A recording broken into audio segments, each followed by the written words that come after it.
ইৰফান ইকবালৰ বাৰ্তাই লাভ কৰিছে প্ৰশংসা। পৰিত্যক্ত হিন্দু ব্যক্তিৰ অন্ত্যেষ্টিক্ৰিয়া সম্পন্ন কৰিলে মুছলমান ব্যক্তিয়ে।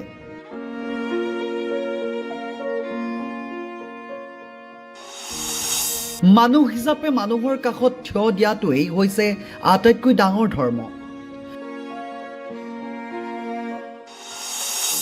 সাম্প্ৰদায়িক সম্প্ৰীতিৰ বাৰ্তা, সৰ্বত্ৰ প্ৰশংসাৰ জোৱাৰ।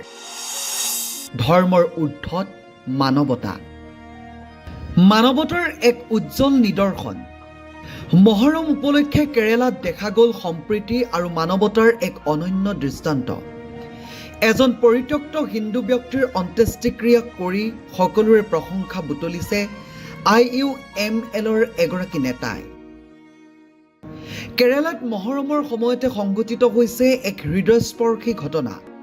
পৰিয়াল আৰু আত্মীয় স্বজনৰ অনুপস্থিতিত পৰিত্যক্ত হৈ থকা এজন হিন্দু ব্যক্তিৰ অন্ত্যেষ্টিক্ৰিয়াৰ দায়িত্ব লয় এগৰাকী IUML নেতাই।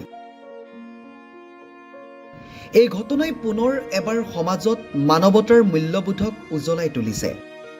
এই ঘটনাক লৈ IUML নেত্ৰী ইৰফানা ইকবালে কয়, মানৱতা সদায় ধৰ্মৰ ঊৰ্ধত।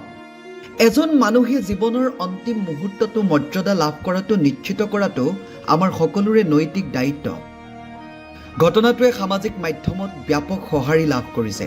বহুতে এই পদক্ষেপক সম্প্ৰীতি, সহমৰ্মিতা আৰু মানৱতাৰ এক উজ্জ্বল উদাহৰণ বুলি অভিহিত কৰিছে।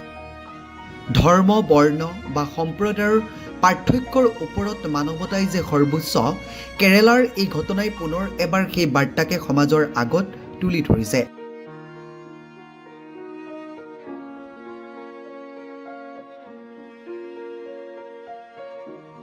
মানুহ হিচাপে মানুহৰ কাষত থিয় দিয়াটোৱেই হৈছে আটাইতকৈ ডাঙৰ ধৰ্ম।